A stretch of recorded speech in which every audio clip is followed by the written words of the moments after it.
So hey guys, welcome back you all to the channel trader tank community में आप सभी का एक बार फिर से स्वागत है। आज के इस वीडियो में बात करने वाले हैं बेसिक्स ऑफ ऑप्शन ट्रेडिंग। जैसा कि हमने पिछले 2 4 5 दिन पहले ये चीज़ डिस्क्लोज किया था कि ट्रेडर टैंक पूरा फैमिली जो है वो आप सब के लिए ऑप्शन ट्रेडिंग के ऊपर, स्विंग ट्रेडिंग के ऊपर एंड लॉन्ग टर्म इन्वेस्टमेंट के ऊपर आप सबको एजुकेट करने का काम करेगा। जो भी प्रॉब्लम्स, जो भी चीज़ें इन तीनों सेगमेंट से रिलेटेड होगा, वो सारी चीज़ों को डिकोड करने का, इजी बनाने का जो काम है वो हमने ले रखा है। जहाँ तक हो सकेगा पॉसिबल वहाँ तक मैं आपको हेल्प करने की कोशिश करूँगा। एंड ये जो बेसिक्स ऑफ ऑप्शन ट्रेडिंग है, ये एक सीरीज रहेगा, ठीक है, 2 से 4 5 वीडियोस का, जिसमें मैं बेसिक्स से लेकर के एक एक चीज़ कवर करने की कोशिश करूँगा। क्योंकि बहुत सारे लोग ऐसे हैं जिनको ऑप्शन ट्रेडिंग में डायरेक्टली कूदना है बट उनको बेसिक्स नहीं पता। What is call, what is put, call put बना क्यों, ऑप्शंस ट्रेडिंग आया क्यों मार्केट में, इसके आने के पीछे क्या क्या रीजंस थे, what are the main concept behind this option trading, and लोग आज इसको as a main trading full time career क्यों समझ रहे हैं। बहुत सारी चीज़ें हैं जिसके ऊपर डिस्कशन करना है अभी मुझे, है ना। ये वीडियो आप स्किप करोगे तो समझो कि बहुत बड़ा चंक आप मिस कर दोगे। और इस वीडियो में आपको बहुत सारी लर्निंग मिलने वाला है। एक एक बेसिक्स चीज़ें जो आपको नहीं पता है वो आज आपको ऑप्शंस ट्रेडिंग के बारे में पता चलने वाला है। ऑप्शंस एग्जैक्टली है क्या, ऑप्शंस बना क्यों, इससे क्या फ़ायदे हैं, क्या नुकसान है, एक एक चीज़ हम बहुत ही डिटेल्स में एकदम से बारीक तरीके से डिस्कशन करेंगे। सो मेक श्योर कि वीडियो को एंड तक देखें एंड वीडियो अच्छा लगे तो वीडियो को लाइक ज़रूर कर दें। तो चलिए स्टार्ट करते हैं वीडियो को। सबसे पहले समझते हैं व्हाट इज़ ऑप्शंस, है ना। ऑप्शंस है क्या। तो ऑप्शन समझने से पहले मैं आपको रेकमेंड करूंगा, जैसे देखो, अभी आप ऑप्शन ट्रेडिंग सर्च करते होगे यूट्यूब पे, इंस्टाग्राम पे, कहीं भी सर्च करते होगे, इस टाइप का आपको चार्ट दिखा दिया जाता होगा। यहाँ पे मैंने कॉल लिया, यहाँ पे मैंने पुट लिया, यहाँ पे मैंने कॉल लिया और ये प्रॉफिट बना लिया, यहाँ पे मैंने पुट लिया, कॉल लिया, ये लॉस हुआ, ये प्रॉफिट हुआ।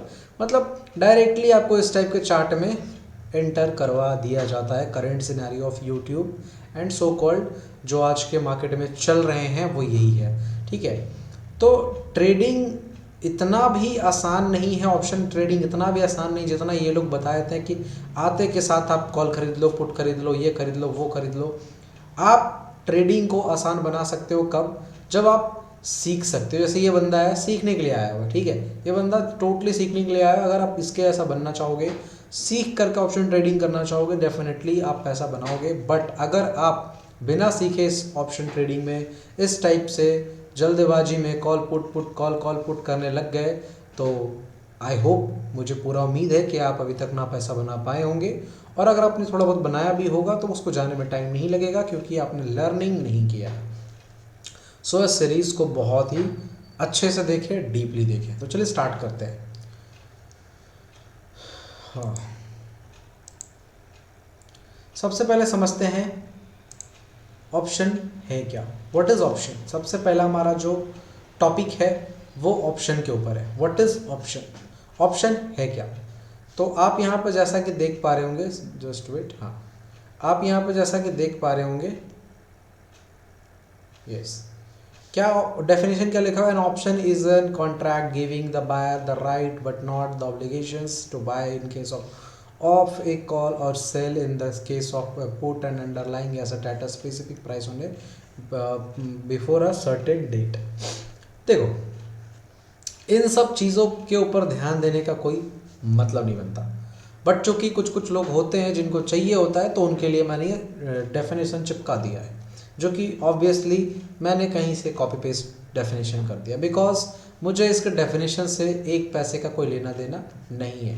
जितना कॉम्प्लिकेटेड इसका डेफिनेशन है उतना ही समझना है इसके डेफिनेशन को, ठीक है।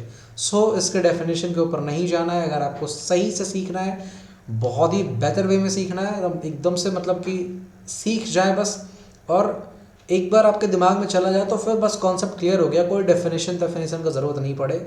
इस टाइप से सिखाना है मेरे को, ठीक है। तो सिंपली समझते हैं ऑप्शंस है क्या। तो सबसे पहला जो ऑप्शन का बात आया, वो ऑप्शन का बात कहाँ से आया। एग्जाम्पल लेते हैं, एक स्टॉक्स के ऊपर एग्जाम्पल लेते हैं। ऑप्शन से पहले क्या था, स्टॉक्स थे, है ना। आज भी स्टॉक्स है, पहले भी स्टॉक्स थे। तो ऑप्शंस मार्केट में आया क्यों, ऑप्शंस आने के पीछे का रीज़न क्या था। सपोज दैट आप HDFC बैंक, है ना, आप HDFC बैंक का जो स्टॉक है आपने उसको परचेस कर रखा है, ठीक है। चलो, अब आप इसको परचेस कर रखे हो और आप इससे कुछ लॉन्ग टर्म इन्वेस्टमेंट के पॉइंट ऑफ व्यू सोच रखे हो। सपोज दैट 10 ईयर्स के लिए आपने इसमें इन्वेस्ट किया, है ना। तो 10 ईयर्स के लिए आपने इन्वेस्ट किया, तो ऐसा तो नहीं है कि 10 ईयर्स लगातार HDFC बैंक ऊपर ही जाएगा। कहीं ऐसा टाइम आएगा जहाँ पे नीचे भी आएगा, कहीं ऐसा टाइम आएगा जहाँ पे क्रैश भी आएंगे। तो ऑप्शंस इन्वेस्टर्स के हेजिंग के लिए बनाया गया था, ऑप्शंस ट्रेडिंग के लिए नहीं बनाया गया था। Option is just for hedging purpose के लिए बनाया गया था। बट आज एज अ ऑप्शन को लोग फुल टाइम ट्रेड कर रहे हैं। बट एक्चुअली जब स्टार्टिंग में ऑप्शन आया था तो कभी भी उसका ये इंटेंशन उस टाइम पे नहीं था कि इसको फुल टाइम ट्रेड करने लगेंगे लोग। बट जैसे ही लोगों को इसमें पोटेंशियल दिखना स्टार्ट हुआ कि 2 मिनट में पैसा बन जाता है, 2 मिनट में पैसा चला जाता है, तो लोग इस पे जुआ खेलना स्टार्ट कर दिए। सो ऑप्शंस का कॉन्सेप्ट उस जगह से आया, जैसे मान लो अब मैं रिलायंस कंपनी का शेयर खरीद रखा हूँ, ठीक है। रिलायंस कंपनी का शेयर मैं 10 साल के लिए खरीदा हूँ। अब 10 साल के बीच में कई बार मार्केट में क्रैश भी आएंगे। अब इस क्रैश में क्या होगा, जो हमने पैसा पिछले 5 साल में, 2 साल 3 साल में जो पैसा हमने बनाया होगा, वो क्रैश आने की वजह से कहीं ना कहीं 20% 30% मार्केट करेक्ट होने की वजह से, करेक्शन आने की वजह से हमें कुछ ना कुछ जो प्रॉफिट हो रहा होगा उसमें लॉस दिखाने लगेगा। अब इसकी वजह से होगा कि इन्वेस्टर का हिम्मत टूटने लगेगा, है ना। वो सोचेगा कि यार हटाओ, छोड़ो, स्टॉक मार्केट वगैरह ये सब बेकार चीज़ें, इससे पैसा बनता नहीं, मैं जितना लगा रहा हूँ और मार्केट करेक्शन आने के बाद तो सारा लॉस में चला जा रहा है, तो फिर इन्वेस्टमेंट करने से क्या फ़ायदा होगा। कुछ इस टाइप के ख्याल और थाट्स आने स्टार्ट हो जाते हैं, जो कि जहन में आएंगे, क्यों नहीं आएंगे भाई। कोई भी इन्वेस्टमेंट करेगा तो उसके दिमाग में ये बात आएंगी। सपोज दैट आपने ही रिलायंस का शेयर 100 रुपये पे बाई किया, 100 रुपये से वो 110 पे गया, सपोज दैट, और 110 से फिर वो मान के चलो कि 150 चला गया, और 150 से मार्केट में एक छोटा सा करेक्शन आया, 150 से फिर 110 पे आ गया। तो आपने ये प्रोसेस में 100 रुपये से लेकर के 150 तक के जो प्रोसेस होगा उसमें आपने मान के चलो 3 साल होल्ड किया, और मार्केट 6 महीने के अंदर में ये 110 पे आ गया। तो इस बीच में जो 6 महीने में ही 40 पॉइंट करेक्ट हो गया, तो उसके लिए आपने जो 3 साल वेट किया ये तो बर्बाद हो गया। तो और आप ये भी जान रहे हो कि अल्टीमेटली इसको जाना ऊपर ही है ना। तो आप ऐसे कंडीशन में क्या करोगे, ऐसे कंडीशन में 2 ही चीज़ बचता था। एक, या तो इन्वेस्टर बेच करके भाग जाता था। दूसरा, जब से ऑप्शन आया तो क्या कर सकता था ऑप्शन में, कि जैसे मान के चलो कि रिलायंस जो है आपने खरीद रखा है, ठीक है, रिलायंस का स्टॉक्स आपने खरीद रखा है, एंड आपको पता है आपने इसमें मान के चलो 100 शेयर्स खरीद रखे हैं। तो 100 शेयर्स आपने खरीद रखे, कुछ प्रॉफिट भी चल रहा होगा, एंड आपको कुछ पता चला, कुछ न्यूज़ आया मार्केट में जिसकी वजह से रिलायंस के शेयर गिरने वाले हैं। आपको ऐसा अनुमान लगा, या फिर आपने टेक्निकल एनालिसिस किया, कुछ फंडामेंटली एनालिसिस किया, या फिर कुछ आपने न्यूज़ बेसिस एनालिसिस किया, जिससे आपने ये फिगर आउट कर पाया कि रिलायंस का शेयर आने वाले कुछ टाइम में फॉल करेगा। तो आप ऐसे केस में 2 चीज़ें कर सकते हो, या तो आपके पास जो शेयर्स है उसको बेच लो, या फिर सेम टाइम पे आप रिलायंस का पुट ऑप्शन खरीद के बैठ जाओ। अब ये कॉल पुट क्या है हम आगे आपको बहुत अच्छे से समझाएंगे, बहुत डीपली समझाएंगे, इसके लिए आपको डरना नहीं है, ठीक है। तो आप 2 चीज़ें कर सकते थे यहाँ पे, या तो आप 100 शेयर्स को बेच करके चले जाते, या फिर उसके जगह पे आप पुट ऑप्शन खरीद के बैठ जाते। यहाँ पे क्या होता, जब मार्केट नीचे की ओर फॉल करता तो यहाँ पे जो आपने 100 शेयर्स खरीद रखे इसमें तो आपको लॉस होता, बट यहाँ पे जो आपने पुट खरीदता ना, जो आप यहाँ पे पुट खरीदते, इसमें आपको प्रॉफिट होता। तो ये जो प्रॉफिट होता और ये जो लॉस होता, ये दोनों कवर अप हो जाते। तो इसके वजह से जो इन्वेस्टर्स का जो मतलब मोटिवेशन है वो बरकरार रहता और वो लॉन्ग टर्म तक इन्वेस्टेड रह जाते थे। दैट्स वाई ऑप्शन कॉन्सेप्ट को लाया गया था मार्केट में, इसलिए नहीं कि हम daily call put put call करें, बल्कि आपका जो व्यू है किसी स्टॉक्स को लेकर के वो कंटिन्यू रहे, ठीक है। तो उसके वजह से यहाँ पे ऑप्शन को लाया गया था मार्केट में। बट आज के डेट में सिनेरियो ही अलग हो चुका है। आज के डेट में लोग स्टॉक्स को ही बहुत ही कम वैल्यू दे रहे, रैदर देन इंडेक्स ऑप्शन में ट्रेड कॉल पुट कर रहे हैं। सो सिंपली आपको मैंने ये चीज़ समझा दिया ऑप्शंस क्या है, इसको क्यों लाया गया था। अब समझते हैं प्रैक्टिकल एग्जांपल इंश्योरेंस कंपनी के पॉइंट ऑफ व्यू से। ऑप्शंस को ना जस्ट लाइक आप एक इंश्योरेंस कंपनी की तरह समझो। इंश्योरेंस कंपनी का मतलब क्या हुआ, जैसे मान के चलो कोई एक इंश्योरेंस कंपनी वाला है एंड कोई एक कस्टमर है, ठीक है।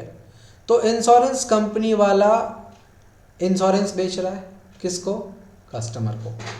अब एक बात सोच के आप देखो, ऑप्शंस भी सेम टाइम पे ऐसे ही वर्क करता है।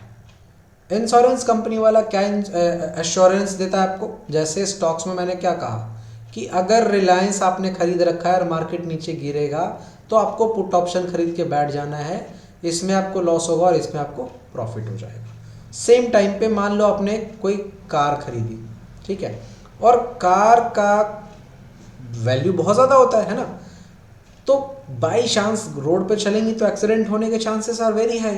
तो आपको क्या ये इंश्योरेंस कंपनी ऑफर करती है कि आप एक हमारे तरफ से इंश्योरेंस ले लो, है ना, हम आपको इंश्योरेंस देते हैं, सपोज दैट हम आपको 5 लाख का 10 लाख का इंश्योरेंस देते हैं और उसके बदले में आप मुझे 50,000 रुपये पे कर दो, और आने वाले फ्यूचर में जब भी आपकी गाड़ी की कोई एक्सीडेंट होगी तो हम up to 5 lakh up to 10 lakh वेयर करने के लिए रेडी हैं। बट आप खुद सोच के देखो, आपने कार खरीदा है तो क्या आप चाहोगे कि आपकी कार की एक्सीडेंट हो, आप नहीं चाहोगे। सो इस केस में इंश्योरेंस वाले क्या गेम प्ले करते हैं हमारे साथ, वो हमें एक श्योरिटी प्रोवाइड करते हैं कि इन केस अगर आपकी गाड़ी की एक्सीडेंट हो जाती है तो हम 5 to 10 लाख 15 लाख 20 लाख तक जो भी आपका प्रीमियम आप पेड करते हो उसके अगेंस्ट में वो आपको कुछ ना कुछ फंड प्लेस करता है, जिसके बेसिस पे आप ये अश्योर्ड रहते हो कि इन केस अगर एक्सीडेंट हो भी जाता है तो फिर हमारे पास ये इंश्योरेंस है जिसके बिहाफ में हम अपनी गाड़ी को फिर से मतलब जो भी डैमेज होगा एक्सीडेंटल में वो सब चीज़ें हम फिर से रिपेयर करवा सकते हैं, नई नई चीज़ें लगवा सकते हैं।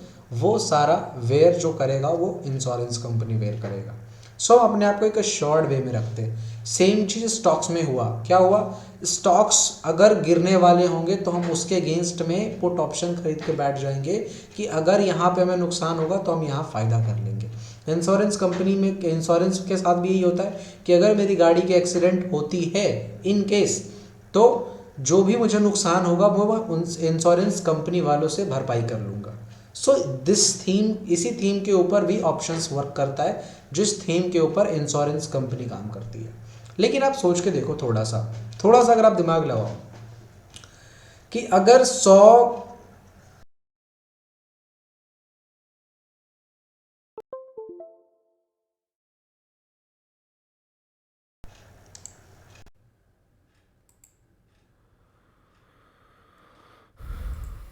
ओके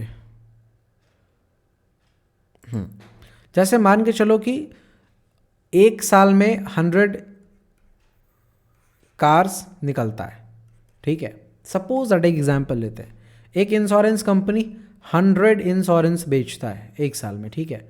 अब ये 100 कार में से 100 कार एक्सीडेंट तो नहीं करेंगे, इसकी क्या प्रोबेबिलिटी है, बहुत कम प्रोबेबिलिटी है कि 100 कार जो निकली है जिस कंपनी ने 100 कार को इंश्योरेंस दिया है वो 100 के 100 कार में एक्सीडेंट हो जाएगा, वेरी लेस चांस। इसमें से 2 4 5 10 मैक्सिमम कार जो होंगे जिनके एक्सीडेंट होंगे। तो 100 कार जो 100 इंश्योरेंस इस कंपनी ने बेचे 100 कार वालों के, तो वो इंश्योरेंस क्या होगा, जो मान लो 50,000 का प्रीमियम था, ठीक है, कोई 1 लाख का प्रीमियम होगा, कोई 1.5 लाख का प्रीमियम होगा, तो सारा प्रीमियम आप देखोगे तो इंश्योरेंस कंपनी वाले के पास बच जाती है। एंड अगर किसी कार में एक्सीडेंट होता भी है तो मान के चलो 5 लाख 4 लाख 2 लाख का जो भी नुकसान या डैमेज होता है वो 100 इंश्योरेंस में से मान के चलो 50 इंश्योरेंस 10 इंश्योरेंस का जो प्रीमियम होगा वो इसमें लगा देगा, स्टिल वो 50-60 इंश्योरेंस का पैसा अपने पास रखेगा। अगर ऐसा होता कि 100 में से 100 कार के एक्सीडेंट हो जाती, 100 में से 100 कार पूरी इंश्योरेंस वैल्यू ले लेता, और इंश्योरेंस का भी एक्सपायरी डेट होता है, एक बात ध्यान में रखना है, वो एक्सपायरी देता है कि अगले 5 साल के अंदर में इन सब चीज़ों में कोई भी डैमेजेंस हुआ, कुछ भी हुआ तो हम उस चीज़ को वेयर करेंगे। 5 साल से जैसे एक दिन फालतू हुआ उसके बाद हम उस चीज़ की एश्योरिटी नहीं लेंगे, मतलब यूँ मान लो 5 साल 1वां दिन के बाद अगर किसी की गाड़ी एक्सीडेंट हो जाती है और उन्होंने इंश्योरेंस ले रखा था 5 साल का, तो वो इंश्योरेंस अब वैलिड नहीं है, उसके बाद वो कार ओनर समझे। तो ये एक्सपायरी के साथ भी खेलते हैं। सेम चीज़ ऑप्शन में एक्सपायरी भी होती है, एक्सपायरी को हम समझाएंगे डिटेल में। एंड सबसे बड़ी चीज़ कि ये जो है ना प्रोबेबिलिटी पे खेलते हैं। जैसे ही सेम चीज़ ऑप्शन में भी होता है कि आपके साथ, जैसे मान के चलो आपने कोई स्टॉक्स खरीद रखा है, तो स्टॉक्स खरीद रखा है तो ऐसा तो है नहीं कि जो आपने स्टॉक्स खरीदा वो ऊपर क्यों नहीं जाएगा, उसके नीचे आने के भी चांसेस हैं। तो जब भी वो नीचे आएगा, इस बात का गारंटी तो नहीं है लेकिन आएगा, ये कंफर्म है। तो जब नीचे आएगा तो हम क्या कर सकते हैं, या तो हमारे यहाँ जो लॉस होगा हम इसको बैठे बैठे देख सकते हैं, या फिर हम कोई एनालिसिस करें जिससे हमें पता चल जाए कि यहाँ से मार्केट घूमने वाला है, नीचे आने वाला है, तो हम क्या कर सकते हैं, इसके जगह पे एक पुट ऑप्शन बाय करके बैठ जाएंगे और जो भी मुझे यहाँ पर नुकसान होगा हम वो वाला नुकसान यहाँ पे कवर कर लेंगे, यानी पुट ऑप्शन में पैसा बना लेंगे। तो इसलिए ऑप्शन को मार्केट में लाया गया था। तो समझ में आएगा ऑप्शन है क्या, ऑप्शंस क्यों लाया गया था मार्केट में, ठीक है। ओके, अब आगे समझते हैं। हाँ, रियल लाइफ एग्जांपल लेते हैं ऑप्शन में क्रिकेट का। क्रिकेट में होता क्या है, आज क्रिकेट में अगर आप देख रहे होगे तो हर एक जो बैटिंग चल रही है ना, बैटिंग जुआ सट्टा जिसको सट्टा कहते हैं क्रिकेट में, उसमें क्या हो रहा है, हर एक रन पे बेट लग रहा है, हर एक बॉल पे बेट लग रहा है, हर एक sixes, 4, double run, single run, इन सब चीज़ों के ऊपर बेट लगना स्टार्ट हो गया है। So let's take an example कि आप मान के चलो कोई बंदा है जो कह रहा है, जैसे मान लो ये रोहित शर्मा है ना, रोहित शर्मा। तो लेट्स से एक ए बंदा है ना, ये बोलता है, ये मान के चलो कि सपोज दैट एक बुकी, उसको बुकी बोलते हैं जो सट्टा खिलाता है ना, उसको छोड़ा हटाओ हम लोगों सुन। एक ए बंदा है और एक बी बंदा है ना, 2 बंदे हैं। इसने क्या बोला कि अगर रोहित शर्मा 100 रन के बाद जितना भी रन बनाएगा उसके लिए मैं तुम्हें हर एक रन पे 10 रुपया दूंगा, ठीक है। और वहीं पे सेम बंदा है जो इस सट्टे को, इस बेट को एक्सेप्ट करने के लिए रेडी है। क्या रेडी है, अगर रोहित शर्मा 100 रन बना लेता है और 100 रन बनाने के बाद जितना भी रन बनाएगा हर एक रन पे ये ए बंदा बी को 10 रुपये देगा। बट अगर रोहित शर्मा 100 रन से 1 रन भी कम बना पाता है तो इसके बदले में इसे मान के चलो 20 रुपया या 30 रुपया देना होगा। तो ये एक बेट लगा। ये एक बेट कैसे लगा, ए पर्सन ने बी को बोला कि एक बेट लगाते हैं कि जो रोहित शर्मा है वो बैटिंग करने आएगा, तो बैटिंग के दौरान जब वो 100 अपना लगा लेगा तो 100 के बाद जितना भी रन बनाएगा उसके हर एक रन पे मैं तुम्हें 10 रुपये पे करूँगा। एंड सेम टाइम पे अगर वो 100 रन से बनाने में 1 रन भी चूक जाता है तो मैं तुमसे 50 रुपीज़ का प्रीमियम ले लूँगा। सिंपल। अब आप बताओ कि कितनी प्रोबेबिलिटी है कि रोहित शर्मा 100 रन बना लेगा, कितना ऐसा प्रोबेबिलिटी निकलता है। क्या लगता है कि अगर 10 मैच रोहित शर्मा खेलेगा तो 10 में से 10 100 में 100 आउट ऑफ 100 लगा लेगा? सोच के देखो, वेरी लेस चांस। तो यहाँ पे गेम आता है option sellers and option buyers. अब सेलर्स एंड बायर्स क्या है वो मैं समझाता हूँ आपको, थोड़ी देर में समझाऊंगा। तो सेम चीज़ है, यहाँ पे ऑप्शन भी वैसे ही काम करता है। ऑप्शन में एक सेलर है एक बायर है। सेलर बायर को अपॉर्चुनिटी फेंकता है, कॉन्ट्रैक्ट फेंकता है कि ये एक ऑप्शन है तुम्हारे पास, अगर रोहित शर्मा 100 रन बना लेता है, 100 रन के ऊपर जितने भी रन बनाएगा उसके हर एक रन पे मैं तुम्हें 10 रुपये दूंगा, और अगर रोहित शर्मा 100 रन नहीं बना पाता तो मुझे 50 रुपये देना। तो ऑप्शन सेलर ने एक कॉन्ट्रैक्ट फेंका और ऑप्शन बायर ने उसे एक्सेप्ट किया कि चलो ठीक है, अगर रोहित शर्मा 100 रन के ऊपर गया, जितने भी रन बनाएगा हर एक रन पे मैं तुमसे 10 रुपये लूँगा, और अगर नहीं बनाया तो मैं तुम्हें 50 रुपये दूंगा। अब बायर्स का माइंडसेट यहाँ पे क्या होगा, वो सोचेगा कि अरे रोहित शर्मा अगर 102 रन, 103 रन, 104 रन भी बनाएगा तो 4 दहें के 40 रुपये मैं उससे कमाऊंगा। इस टाइप का ही सोचेगा ना कि हर एक रन पे मुझे 10 रुपये मिलेंगे। लेकिन वहीं पे सेम टाइम पे सेलर्स क्या सोच रहा होगा कि अगर रोहित शर्मा 100 रन से बनाने में एक रन भी चूक गया, इवन 100 रन भी बना लिया, तब भी मुझे बायर को कुछ भी नहीं देना है, उस एग्जैक्टली उसके अपोजिट मुझे उससे 50 रुपये लेने हैं। तो ऑप्शन का कॉन्ट्रैक्ट ऐसे ही होता है। ऑप्शन का कॉन्ट्रैक्ट ऐसे ही होता है जैसे कि क्रिकेट में बेट लगते हैं ना, वैसे ही बेट ऑप्शन कॉन्ट्रैक्ट में लगते हैं। ऑप्शन में कैसे कॉन्ट्रैक्ट में से बेट लगते हैं कि मान के चलो निफ्टी 21,000 के आसपास खड़ी है ना, तो यहाँ पे एक सेलर्स हैं। अभी मैं आगे आपको बहुत बारीकी से समझाऊंगा। एक बायर्स हैं, सेलर्स कह रहा है कि 21,000 के ऊपर मार्केट नहीं जाएगा, ठीक है, एक एजम्पशन लेते हैं। सेलर्स कह रहा है 21,000 के ऊपर मार्केट नहीं जाएगा, बायर्स कह रहा है 21,000 के ऊपर मार्केट चला गया। अब दोनों बेट लगाते हैं। अगर दोनों बेट लगाते और बोलते हैं कि अगर 21,000 के ऊपर मार्केट चला गया तो जितना भी ऊपर जाएगा तुम मुझे उसके बदले में उतना पैसा दोगे, और अगर 21,000 के नीचे मार्केट रह गया तो सपोज दैट मैं तुम्हें 50 रुपये का प्रीमियम पे कर देता हूँ। अगर मार्केट 21,000 के नीचे रह गया तो ये 50 रुपये तुम्हारा। लेकिन अगर 21,000 के ऊपर मार्केट चला गया तो जितना भी ऊपर मार्केट जाएगा उतना मेरा पैसा होगा। तो इस टाइप का बेटिंग लगता है और इस टाइप से ही ऑप्शन काम करता है। इससे ज़्यादा ऑप्शन में कुछ भी नहीं है। सिंपल मैंने आपको समझा दिया। ओके, आई होप आपको क्लियर हो गया होगा। अगर नहीं क्लियर हुआ तो आप कमेंट सेक्शन में आके आप पूछ सकते हैं। ओके, सो समझते हैं इंडेक्स ऑप्शन ट्रेडिंग क्या होता है। सबसे पहले अभी तक तो हम लोग समझ रहे हैं तो ऑप्शन ट्रेडिंग क्या होता है। Option trading such like contract होता है जहाँ पे एक बायर्स, दो ओपोनेंट्स पार्टी होते हैं। एक पार्टी एक ही कॉन्ट्रैक्ट्स को बेच रहा होता है और दूसरा पार्टी उस कॉन्ट्रैक्ट्स को खरीद रहा होता है। एंड दोनों का यही उम्मीद होता है कि हमने जो बेचा है वो सही है और दूसरा को ये लगता है कि हमने जो खरीदा है वो सही है। अल्टीमेटली आप सोचो, एक बंदा भारी भड़कम दुकान खोल के, बड़ी कंपनी खोल के, बड़े एम्प्लॉयज़ रख करके, बहुत सारे रिसर्च करके अगर वो कोई चीज़ को बेच रहा है और एक बंदा जो सिर्फ 50,000 5,000 रुपये दे करके ख़रीद रहा है, तो ऑब्वियसली जो बंदा बड़ा इन्वेस्टमेंट के साथ बैठा हुआ है वो उससे ज़्यादा स्मार्ट होगा। तो सिंपली इस केस में, ऑप्शन के केस में भी यही होता है। जो ऑप्शन बायर्स होते हैं वो कम पैसे बनाते हैं in comparison to option sellers.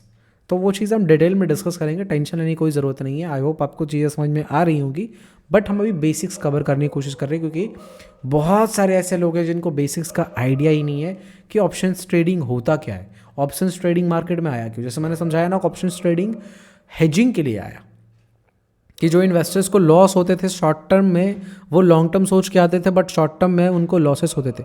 तो उस लॉसेस को कवर करने के लिए हेजिंग के ऑप्शंस के लिए हेजिंग करने के लिए ऑप्शंस को लाया गया कि अगर आपको लॉन्ग टर्म जाना है एंड शॉर्ट टर्म में अगर आपको लॉसेस हो रहे हैं तो उसके जगह पे आप पुट ऑप्शन खरीद के बैठ जाओ, तो जितना भी आपको स्टॉक्स में लॉस हो रहा होगा उससे ज़्यादा आपको ऑप्शन में प्रॉफिट हो जाएगा एंड वो ऑप्शन से आप कवर अप कर सकते हो अपने स्टॉक्स के लॉस को। तो इसके लिए ऑप्शंस को मार्केट में इंट्रोड्यूस करवाया गया। चलो अब समझते हैं index option trading call put होता क्या है। सिंपल सा चीज़ है। इंडेक्स ऑप्शन, इंडेक्स हमारे पास कितने हैं? निफ्टी 50 है, बैंक निफ्टी है, फिन निफ्टी है, सेंसेक्स है, और भी हैं 2 3 4 है ना, बट अभी फ़िलहाल इतने ही है जो जिसमें ऑप्शंस काम कर रहा है। मिड कैप भी है, मेरे ख्याल से मिड कैप भी आ ही गया है ना। तो Nifty 50, bank Nifty, fin Nifty, Sensex, इतने सारे ऑप्शंस, इतने सारे इंडेक्स हैं जिनके ऑप्शंस मार्केट में ट्रेड होते हैं हर दिन। ठीक है, अब निफ्टी के ऑप्शन कॉन्ट्रैक्ट, बैंक निफ्टी के अपने ऑप्शन कॉन्ट्रैक्ट, फिन निफ्टी के अपने ऑप्शन कॉन्ट्रैक्ट एंड सेंसेक्स के अपने ऑप्शन कॉन्ट्रैक्ट्स होते हैं। अब ये कॉन्ट्रैक्ट्स होते क्या हैं? सिंपल सा एक चीज़ समझना है। जैसे मान के चलो 21,000 पे मार्केट चल रहा है, ठीक है, तो 21,000 का एक कॉल होगा, एक पुट होगा, ठीक है। एक कॉल में एक कॉन्ट्रैक्ट बनते हैं, एक सेलर होता है, एक बायर होता है, ठीक है। सेम चीज़ पुट ऑप्शन में होते हैं, एक सेलर होता है, एक बायर होता है, ठीक है। अब ध्यान से समझना है, ये समझ गए तो सब समझ में आ गया, इसके बाद कुछ है ही नहीं, ऑप्शन ट्रेडिंग का बेसिक्स में कुछ है ही नहीं, इतना ही बस दिमाग में लगाना है। जैसे मान के चलो 21,000 पर निफ्टी चल रहा है, कॉल का मतलब क्या होता है, आप एक बार थोड़ा समझ लो। जब भी मार्केट ऊपर जाएगा एंड आपने कॉल खरीदा है तो आपको यहाँ पे पैसा बनेगा, एंड जब भी मार्केट नीचे आने लगेगा तो आपको यहाँ पे लॉस होगा अगर आपने कॉल खरीदा है तो। सेम वाइसा वर्सा पुट के साथ होता है, अगर आपने पुट खरीदा और मार्केट नीचे गिर रहा है तो यहाँ पे आपको प्रॉफिट होगा, एंड अगर मार्केट आपने पुट खरीदा और मार्केट ऊपर जा रहा है तो यहाँ पे आपको लॉस होगा। सिंपल। तो अगर मान के चलो 21,000 के लेवल पे मार्केट खड़ा है, अब यहाँ पे हर एक स्ट्राइक, निफ्टी 50 में हर एक 50 पॉइंट के बाद एक स्ट्राइक होता है। स्ट्राइक प्राइस क्या होता है वो हम आगे डिस्कस करेंगे। हर एक 50 पॉइंट के बाद एक स्ट्राइक होता है, ठीक है। तो जैसे मान के चलते 21,000 के आसपास मार्केट खड़ा है, 21,000 के मार्केट लेवल पे स्ट्राइक पे एक कॉल का कॉन्ट्रैक्ट है और एक पुट का कॉन्ट्रैक्ट है, और दोनों कॉन्ट्रैक्ट्स में बायर्स एंड सेलर्स बैठे हुए हैं, दोनों कॉन्ट्रैक्ट्स में बायर्स एंड सेलर्स बैठे हुए हैं। तो सबसे पहले कॉल कॉन्ट्रैक्ट्स को डिकोड करते हैं। व्हाट इज 21,000 का कॉल क्या हमें कहने की कोशिश कर रहा है?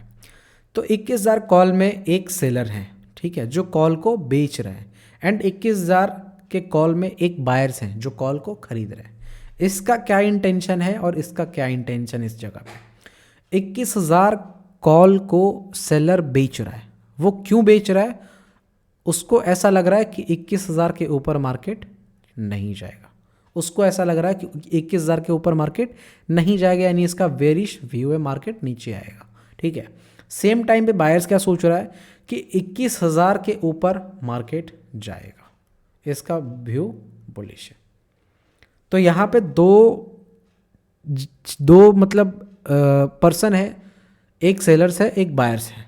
सेलर कह रहा है कि 21,000 के ऊपर मार्केट नहीं जाएगा, इसलिए वो कॉल ऑप्शन को बेच रहा है, एंड बायर्स कह रहा है कि मार्केट ऊपर जाएगा इसलिए हम कॉल ऑप्शन बाई कर रहे हैं। सिंपल समझ में आ गया। पुट के ऑप्शन में भी वाइसा वर्सा सेम चीज़ें हो रहा होता है, एक सेलर होता है एक बायर होता है। बिना सेलर बायर का तो कॉन्ट्रैक्ट बनेगा ही नहीं, कोई बेचेगा तभी तो कोई खरीदेगा। सिंपल सा चीज़ समझना है, कोई अगर बेचेगा तभी तो कोई खरीदेगा, और जब तक कोई बेचेगा ही नहीं कोई खरीद कैसे सकता है? तो एक कॉन्ट्रैक्ट बनने के लिए एक बायर्स एंड सेलर्स का होना ज़रूरी है, यानी हर एक कॉल ऑप्शन में हर एक पुट ऑप्शन में एक बायर एक सेलर इंक्लूडेड होते हैं, तभी एक कॉन्ट्रैक्ट का फॉर्मेशन होता है।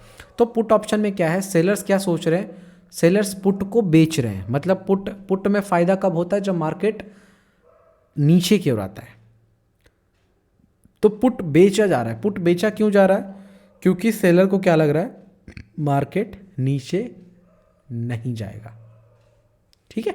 सेलर को ये लग रहा है कि मार्केट नीचे नहीं जाएगा, बट बायर्स पुट को खरीद रहा है, उसको लग रहा है कि मार्केट नीचे जाएगा। तो सिंपल है ये कॉल पुट, इससे ज़्यादा कुछ भी नहीं है। कॉल अगर सेलर बेच रहा है तो वो ये सोच के बेच रहा है कि मार्केट नीचे गिरेगा, एंड पुट अगर सेलर बेच रहा है तो वो ये सोच के बेच रहा है कि मार्केट ऊपर जाएगा। कॉल अगर बायर खरीद रहा है तो वो ये सोच के खरीद रहा है कि मार्केट ऊपर जाएगा। पुट अगर बायर खरीद रहा है तो वो ये सोच के खरीद रहा है कि मार्केट नीचे आएगा। अब देखना ये है कि दोनों में से जीतता कौन है। सेलर अपने डिसीजन पे बैठा है, बायर्स अपने डिसीजन पे बैठा है। तो देखना ये होता है, मायने सबसे ज़्यादा ये रखता है कि सेलर्स और बायर्स के बीच में जो फाइट चल रहा है उस फाइट में जीतता कौन है, विनिंग प्रोबेबिलिटी किसका ज़्यादा है। तो वो हम आगे समझते हैं। कुछ आपके सामने सब पॉइंट्स रखेंगे, कुछ नोट्स रखेंगे, जिसके बिहाफ पे आप खुद जज कर पाओगे कि किसकी प्रोबेबिलिटी ज़्यादा होगी। चलिए समझते हैं।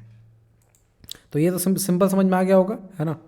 और थोड़ा बहुत ये भी है, कॉल पुट तो मैंने समझा दिया। और ये निफ्टी 50 में हर एक 50 पॉइंट पे एक स्ट्राइक होता है। बैंक निफ्टी में फ़िलहाल अभी हर एक 100 पॉइंट पे एक स्ट्राइक होता है। फिन निफ्टी और सेंसेक्स इन सब से भी थोड़ा दूर ही रहो, मतलब कोई फ़ायदा नहीं है फ़िलहाल अभी, ठीक है। तो मेन जो भी इंडेक्स काम कर रहे हैं अच्छे वॉल्यूम के साथ, तो वो निफ्टी 50 है, बैंक निफ्टी है। यहाँ पे हर एक 100 पॉइंट के बाद एक स्ट्राइक है, यहाँ पे हर एक 50 पॉइंट के बाद एक स्ट्राइक है। अच्छा, जो ऑप्शंस होते हैं वो एक क्वांटिटी, दो क्वांटिटी, 2.5 क्वांटिटी में ट्रेड नहीं होते, ये लॉट साइज में ट्रेड होते हैं, ठीक है। एक लॉट, दो लॉट, और एक लॉट में जो निफ्टी का भी करंट क्वांटिटी है वो 50 क्वांटिटी है, यानी कि अगर आप निफ्टी का एक ऑप्शन कॉन्ट्रैक्ट बाय करना चाहते हो तो आपको 50 क्वांटिटी मिनिमम बाय करना पड़ेगा, एंड अगर आप बैंक निफ्टी में ट्रेड करते हो तो आपको मिनिमम 25 क्वांटिटी का एक लॉट बाय करना पड़ेगा, इससे कम आप बाय नहीं कर सकते। और दोनों की एक्सपायरी होती है, एक कॉन्ट्रैक्ट्स का एक एक्सपायरी होता है जिस एक्सपायरी के बिहाफ में options buyer and sellers trade करते हैं एक्सपायरी को मद्देनज़र रखते हुए। ठीक है, चलो अभी उतना इन डेप्थ में नहीं जाना है ना। ओके, लेट्स समझते हैं। अभी तो मैंने ये चीज़ समझाया ही है आपको, है ना। चलो कोई नहीं, वो फिर समझ लेते हैं। सिंपल क्या है, कॉल बाई करने का मतलब क्या है, आपका बुलिश व्यू है। पुट बाई करने का मतलब क्या है, आपका बेरिश व्यू है। कॉल बाई कब करोगे, जब मार्केट ऊपर की ओर जाता है तब कॉल बाई करेंगे, जब मार्केट नीचे की ओर आता है तब हम पुट बाई करेंगे। कॉल सेल कब किया जाता है, जब आपका बेरिश व्यू होता है, यानी कॉल आप बेच रहे हैं मतलब मार्केट नीचे गिरेगा। एंड पुट सेल कब करते हैं, जब मार्केट ऊपर की ओर जाएगा, पुट को तब बेचते हैं। सिंपल, यानी कि bullish view, bearish view, bearish view, bullish view, इसको दिमाग में रख लेना है और इसके हिसाब से कॉल पुट देखना है। ठीक है, अब ये जो है ऑप्शन बायर के लिए है, ये भी ऑप्शन बायर के लिए है, ये सेलर के लिए है, ये सेलर के लिए है। मार्केट में ऑलवेज दो ही व्यू चलता है, या तो नेगेटिव या तो पॉजिटिव। तो बायर्स के लिए भी दो व्यू, सेलर्स के लिए भी दो व्यू। अगर बायर्स का नेगेटिव व्यू है तो वो पुट बाय करेगा, और अगर उसका पॉजिटिव व्यू है तो वो कॉल बाय करेगा। अगर सेलर्स का नेगेटिव व्यू है तो वो कॉल सेल करेगा, और अगर उसका पॉजिटिव व्यू है तो वो पुट सेल करेगा। सिंपल, ये पुट सेल करेगा, सिंपल यही चीज़ है और कुछ ज़्यादा है नहीं। तो मतलब दोनों चीज़ों के, दोनों बायर्स एंड सेलर्स के लिए, दोनों के लिए जो व्यू है वो सेम ही रहेगा, या तो वो बुलिश बेरिश होकर ट्रेड करेगा या तो बुलिश होकर ट्रेड करेगा। सिंपल, अगर बायर्स को बुलिश होना है तो वो कॉल बाय कर ले, और अगर उसको बेरिश होना है तो वो पुट बाय कर ले, और अगर सेलर्स को बेरिश होना है तो वो कॉल सेल कर दे, अगर उसको बेरिश होना है तो बुलिश होना है तो वो पुट सेल कर दे। सिंपल, इससे ज़्यादा कुछ भी नहीं है। ठीक है, सिंपली इसको समझते हैं। ओके, आगे चलते हैं।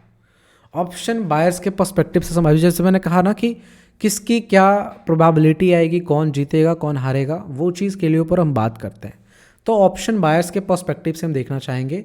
तो ऑप्शन बायर्स के पर्सपेक्टिव से हम देखते हैं, सबसे पहला पॉइंट क्या है, बाय डिफ़ॉल्ट जो बिन रेट आता है ऑप्शन बायर का वो मात्र 33% आता है।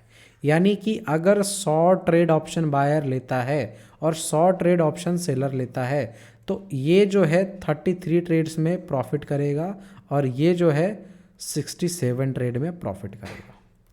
ये बाय डिफ़ॉल्ट प्रोबेबिलिटी आता है, जिसमें थीटा डीके का भी बहुत बड़ा रोल है। वो हम आगे समझाएंगे आपको थीटा डीके क्या होता है। फिलहाल अभी हम बेसिक्स के ऊपर बात कर रहे हैं। सो बाय डिफ़ॉल्ट जो विन रेट आता है ऑप्शन बायर्स के साथ वो 33% ही है। तो इसलिए ज़्यादातर कहा जाता है ऑप्शंस बायर मार्केट में पैसा नहीं बना पाते। इसके पीछे का 80% जो रीज़न है वो यही है कि ऑप्शन बायर्स के साथ विनिंग प्रोबेबिलिटी बहुत कम है। तो आपको बहुत ज़्यादा high accuracy, high accurate analysis के ऊपर काम करना पड़ता है ताकि आप अपने विन रेट को बढ़ा सके। अदरवाइज बाय डिफ़ॉल्ट आपका विन रेट ओनली 33% है, इसलिए ऑप्शन बायर पैसा नहीं कमा पाते। तो आपका सबसे बड़ा रीज़न ये है। दूसरा जो एडवांटेज है वो ये है कि आप इसको स्मॉल मार्जिन के साथ परचेस कर सकते हैं। यानी अगर आपके पास 5,000 रुपया भी है तब भी आप ऑप्शन बाइंग कर सकते हैं। बट अगर आपके पास 5,000 रुपये है तो आप ऑप्शन सेलिंग करना चाहें तो नहीं कर सकते, because option selling required a huge margin. But at the same time option buying में आपको बड़े कैपिटल, बड़े मार्जिन की कोई ज़रूरत नहीं होती है। इसलिए आप सोच के देखो 33% ही विन रेट आता है। समझो थोड़ा सा इस चीज़ को। अच्छा, तीसरा पॉइंट क्या है, बायर्स पेड प्रीमियम। जैसा मैंने बोला ना कि एक बंदा बेट लगाता है दूसरे बंदे से, ये बोलता है कि अगर रोहित शर्मा 100 रन के प्लस बनाता है तो मैं तुझे हर एक रन पे 10 रुपया दूंगा, और अगर नहीं बना पाता है तो तुम मुझे 50 रुपया भी दे दो। ठीक है, तो ये बंदा 50 रुपया पहले इसको पे कर देता है, तो ये 50 रुपया अपने पास रख लेता है, यानी डेबिट करता है ये पैसा। प्रीमियम ये बंदा को पे करता है, और ये कब पे करेगा, जब रोहित शर्मा 100 रन बना लेगा, और उसके बाद जितने भी रन्स वो बनाएंगे उसके हिसाब से वो कैलकुलेट करके पर रन 10 रुपीज़ देगा। बट 100 रुपीज़ तक तो ये कोई पैसा ही नहीं देगा। लेकिन अगर आप सोच के देखो तो क्या ये 100 रुपीज़ तक पैसा नहीं देगा या फिर और भी कुछ मैटर है यहाँ पे? आप सोच के देखो, अब थोड़ा कैलकुलेट करो। यहीं पे सब लोग सोचना थोड़ा भूल जाते। 100 रन तक तो ये जो ये ए बंदा है, इसका ए नाम है, इसका बी नाम है, 100 रन तक तो ये एक भी रुपया पे नहीं करेगा। 101 तक क्या होगा आप खुद सोच के देखो। ये पहले इससे 50 रुपये ले चुका है, ये बात ध्यान में रखना। हर एक रन पे इसको 10 रुपये देना है, तो एक रन बढ़ा तो यानी 10 रुपये बढ़ा। स्टिल इसके पास 50 रुपया था पहले से, 50 रुपये ले चुका है, तो 50 में से 10 जाएगा तो अभी भी 40 रुपया ये प्रॉफिट में रहेगा। कौन? बंदा बी। ठीक है। अब मान लो रोहित शर्मा ने 102 रन बनाया, अब इसको 20 रुपये देने हैं, बट उसने 50 रुपये ले रखा है पहले से, तो 50 में से 20 जाएगा, फिर भी 30 रुपया। बी बंदा प्रॉफिट में ही है। अगर रोहित शर्मा 103 रन बनाता है तो ये 30 रुपये इसको देने हैं बी को, ए बंदा को, सॉरी ए बंदा, यहाँ पे जो ए है, ए इसको राम मान लो ना यार, ए बी कर रहे हैं हम झूठ मूठ का। जो राम है और ये मोहन है, ठीक है। चलो एक बढ़िया सा एग्जांपल समझते हैं, चलो कोई बात नहीं।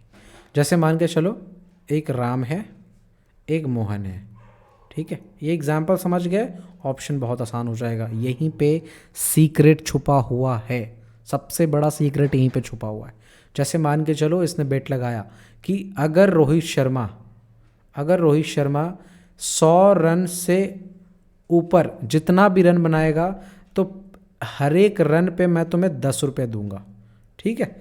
हर एक रन पे मैं तुम्हें 10 रुपये दूंगा। ये किसको बोला? मोहन को।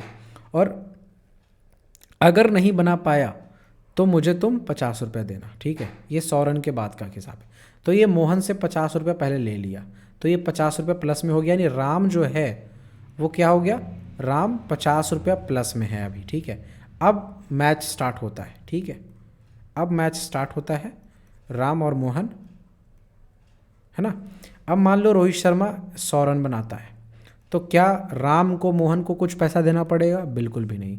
अगर रोहित शर्मा 101 रन बनाता है तो क्या राम को मोहन को कुछ देना पड़ेगा? बिल्कुल भी नहीं। क्यों? क्योंकि 50 रुपये पहले से पेड है, तो 50 रुपये पेड है, तो आप सोच के देखो, यहाँ से 50 रुपीज़ में से 1 रन बना, यहाँ पे 101 रन हुआ, तो 1 रन के बदले में कितना देना है? 10 रुपये देना है। तो ये 50 में से 10 देगा मोहन को, तब भी राम के पास 40 रुपये बचेंगे। फिर भी अगर मान के चलो 102 रन बनाता है, तब भी राम के पास बचेगा 30 रुपया, ये इसको 20 रुपये वापस लौटाएगा। अगर ये 103 रन बनाता है तब राम के पास बचेगा 20 रुपया, फिर भी मोहन को 20 रुपये लौटा देगा, फिर भी राम के पास 20 रुपये बचेंगे। अगर 104 रन बनाता रोहित शर्मा, तब भी राम के पास 10 रुपये बचेंगे, क्योंकि उसने 50 रुपये लिए थे और 4 रन ज़्यादा बनाए, तो हर एक रन पे 10 रुपये, 4 2 को 40, यानी कि 40 रुपये मोहन को लौटा देगा। बट फिर भी मोहन को 1 रुपया प्रॉफिट नहीं होगा, वो अपने पैसे ही लेते रहेगा, यानी कि 104 रन भी बन जाएगा तब भी राम के पास 10 रुपये बचेंगे।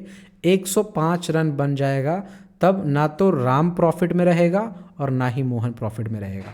तो आप सोचो, यानी 100 रन जो कहने की बात है ना कि 100 रन बन जाएगा तो इतना प्रॉफिट हो जाएगा, वो सिर्फ कहने का है, बट एक्चुअल में जो ब्रेक इवन आएगा ना वो 105 रन पे आएगा।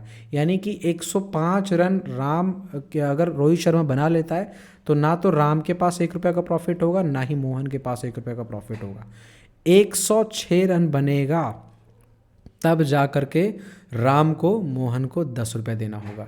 यानी जो मोहन ये सोच रहा था कि रोहित शर्मा बस एक बार 100 रन बना ले, वो कितना गलत सोच रहा था। जबकि उसको पैसे कहाँ से कब से मिलने स्टार्ट होंगे?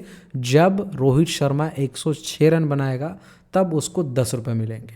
यानी 105 रन तक मोहन को 1 पैसा नहीं मिलने वाला और 104 रन तक राम 10 रुपया प्रॉफिट में ही रहेगा। यानी राम का ब्रेक इवन 104 हो गया, जो वो कह रहा है मोहन से क्या 100 कह तो रहा है 100, बट एक्चुअल में वो 104 है। और मोहन जो सोच रहा है कि मुझे प्रॉफिट होगा 100 के बाद, बट वो एक्चुअल में 105 के बाद होगा। तो आप सोचो कितना बड़ा डिफरेंस एंड हिडन सीक्रेट यहाँ पे छुपा हुआ है। सेम ऑप्शन बाइंग और ऑप्शन सेलिंग के बीच में होता है। समझ गया? जैसे होता क्या है कि मान लो 21,000 का कॉन्ट्रैक्ट है, ठीक है। अब 21,000 के कॉन्ट्रैक्ट में मान लो 80 रुपये का प्रीमियम है। अब एक राम है और एक मोहन है। मोहन ऑप्शन बायर है, राम ऑप्शन सेलर है। राम क्या कह रहा है कि अगर 21,000 के पार मार्केट चला गया तो मैं तुम्हें हर एक पॉइंट पे 1 रुपया दूंगा, ठीक है। और मोहन भी समझ गया चलो 21,000 जैसे ही आ जाएगा उसके बाद तो मुझे प्रॉफिट होगा। लेकिन इस कॉन्ट्रैक्ट के लिए बनने के लिए 80 रुपया मोहन को राम को देना पड़ गया। बट अब हुआ क्या, 21,000 मार्केट चला गया, है ना, 21,000 मार्केट चला गया और मोहन तो अब इंतज़ार में कि मुझे पैसा मिलेगा, बट एक्चुअल में इसे पैसा नहीं मिलेगा। एक्चुअल में पैसा इसे नहीं मिलेगा। अब मान लो 21,000 10 हो गया, 21,000 10 हो गया, है ना, सॉरी 21,000 10 हो गया। तो 10 पॉइंट ज़्यादा हो भी गया फिर भी मोहन को कुछ भी पैसा नहीं मिलेगा। स्टिल राम के पास 70 रुपये प्रॉफिट ही होगा। जब 21,080 चला जाएगा मार्केट तब जा कर के मोहन ब्रेक इवन पे आएगा। मतलब ना तो मोहन के घर से कुछ जाएगा ना राम के घर से कुछ जाएगा। जब 21,081 हो जाएगा तब जा कर के राम को मोहन को 1 रुपया मिलेगा। बट राम यहाँ पे जब ये कॉन्ट्रैक्ट बना रहा था तब तो वो ये सोच रहा था कि 21,000 के पार मार्केट जाएगा, 21,000 के ऊपर जैसे ही जाएगा मुझे प्रॉफिट होगा। बट एक्चुअल में उसे प्रॉफिट कब होगा, जब 21,080 को क्रॉस करेगा मार्केट, क्योंकि 80 रुपया प्रीमियम तो इसने राम को पहले ही पे कर दिया है इस कॉन्ट्रैक्ट के लिए। So this is the hidden secret behind the option buying and option selling. इसलिए कहा जाता है option selling is best. Option selling जो है ऑप्शन बाइंग के कंपैरिजन में बहुत ही बेटर है। एंड बाय डिफ़ॉल्ट जो इसका विन रेट आता है वो ओनली 33% आता है, क्योंकि ये डेट डेबिट करता है, ये प्रीमियम पे करता है।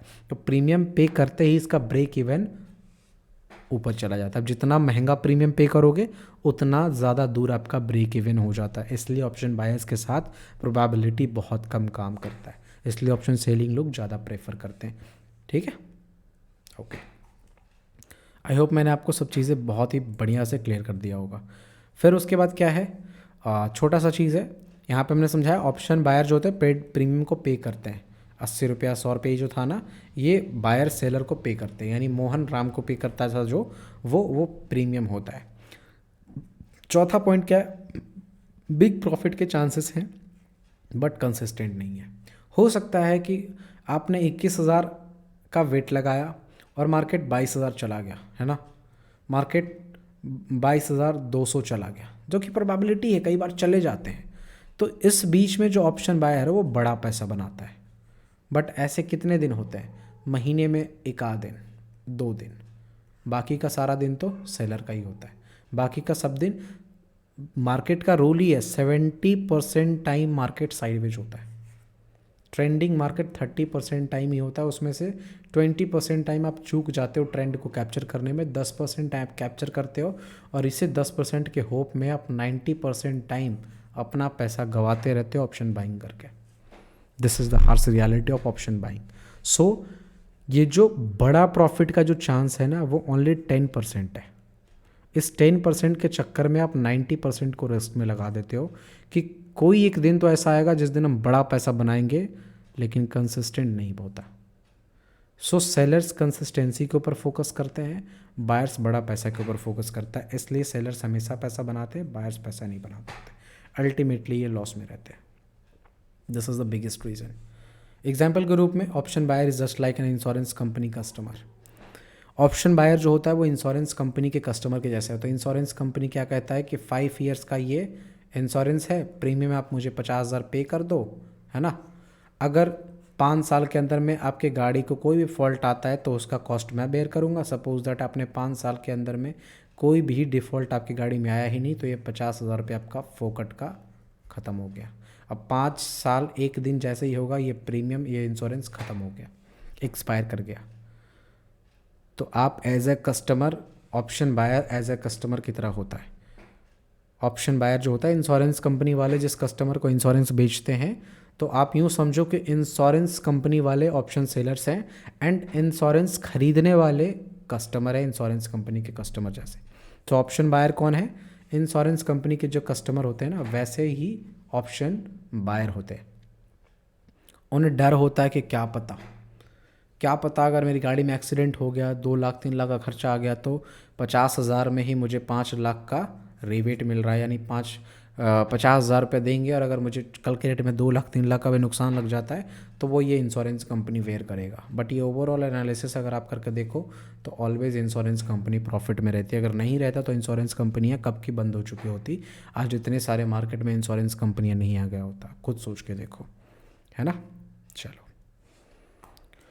All clear. और भी कोई दिक्कत हो तो आगे बताते जाना। हमारा इनिशिएटिव है कि हम आपको बहुत ही बेटर वे में आपको एजुकेट करेंगे, हर एक चीज़ें आपको बहुत ही बारीकी से सिखाने का हमारा पूरा प्रयास है, पूरा कोशिश है। और मुझे उम्मीद है कि ये हमारा प्रयास आपको बहुत पसंद आएगा। सो वीडियो को लाइक ज़रूर करिएगा अगर आपको वीडियो अच्छा लगे तो। ऑप्शन सेलर्स के पर्सपेक्टिव से थोड़ा सोच के देखते हैं। ऑप्शन सेलर्स के पर्सपेक्टिव से सोचते हैं, बाय डिफ़ॉल्ट जो विन रेट है वो 67% है, यानी कि ऑप्शन सेलर का प्रोबेबिलिटी ही उसके साथ है कि यानी ये ना चाहते हुए भी 67% जो है वो बायर्स प्रॉफिट बनाएंगे। यानी 100 ट्रेड लेता है तो 67 ट्रेड ऑप्शन सेलर्स ऐसे भी पैसा कमाने वाले हैं, simply because it's probability, by default probability है। ठीक है। अच्छा, इसका जो एक डिमेरिट है वो ये है कि इसमें बिग मार्जिन रिक्वायर्ड होता है। आप 5,000 10,000 से ऑप्शन सेलिंग नहीं कर सकते हैं। यहाँ पे 1-1 लाख रुपया चाहिए होता है एक लॉट सेल करने के लिए। एक लॉट अगर आपको ऑप्शन सेल करने हैं निफ्टी का तो मिनिमम जो फंड रिक्वायर्ड होता है वो 1,15,000 के आसपास रिक्वायर्ड होता है।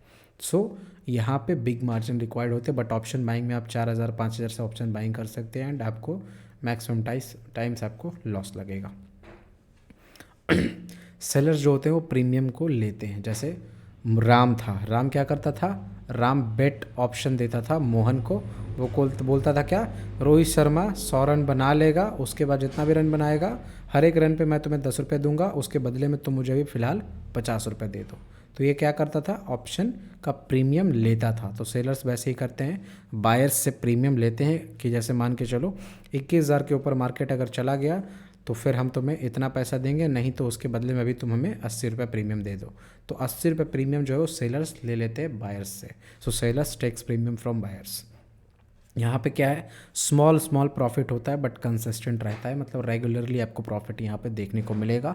बड़े प्रॉफिट्स बहुत कम देखने को मिलेंगे बट कंसिस्टेंसी के साथ आपको यहाँ पे छोटे छोटे प्रॉफिट देखने को मिलते हैं। इसलिए ऑप्शन सेलिंग ज़्यादा बेटर है। अगर आपके पास बड़ा फंड है तो आप ऑप्शन बाइंग की जगह पर ऑप्शन सेलिंग को चूज़ कर सकते हो। एग्जाम्पल के रूप में option seller is just like insurance company owner. जो इंश्योरेंस कंपनी के ओनर है वो ऑप्शन सेलर की तरह होते हैं। ऑप्शन सेलर जो होते हैं वो ऑप्शन इंश्योरेंस कंपनी के ओनर की तरह होते हैं।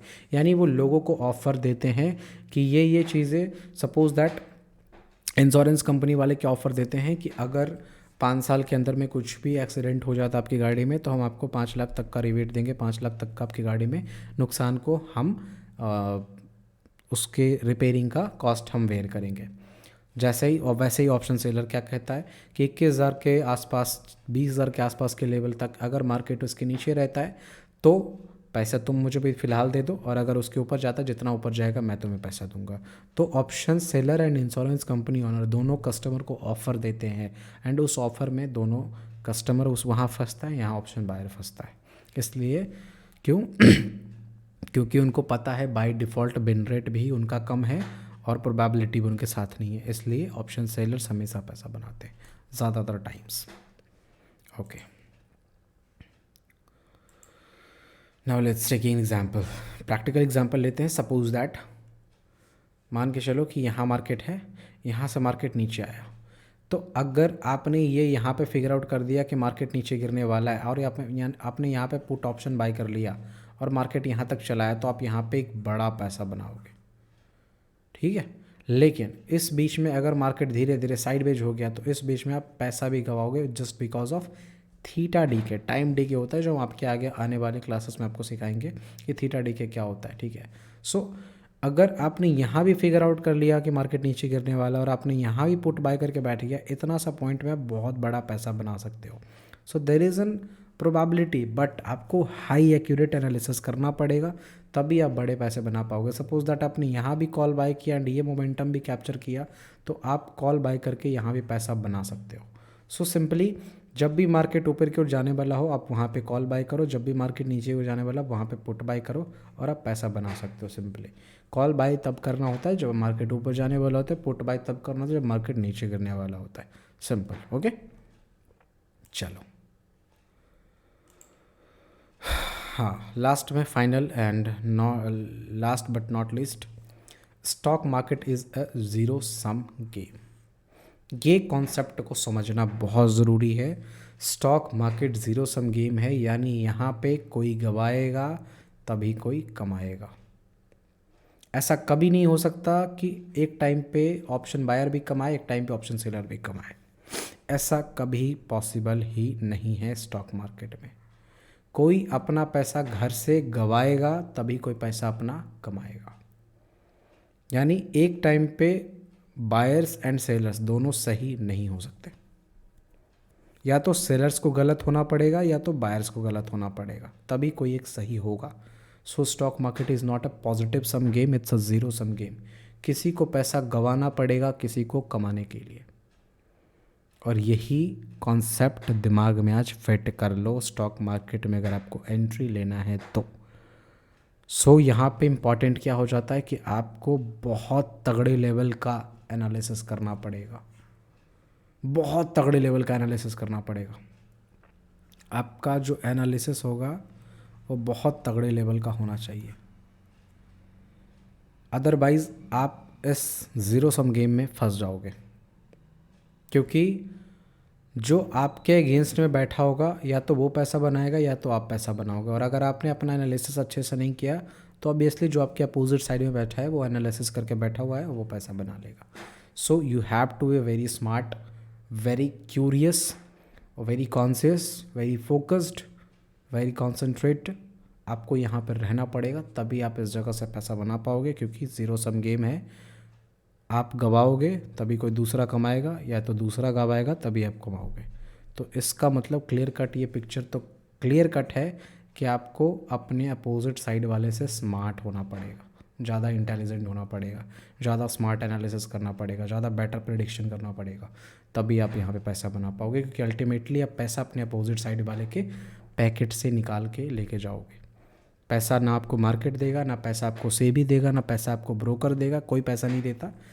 किसी ए बंदे के अकाउंट से पैसा आपके अकाउंट में डेबिट क्रेडिट हो रहा है, सिंपल। तो आपको आपके अपोजिट वाले जो आपके स्क्रीन के पीछे दूसरा बंदा बैठा होगा उससे ज़्यादा स्मार्ट होना पड़ेगा अगर इस मार्केट से पैसा बनाना है तो।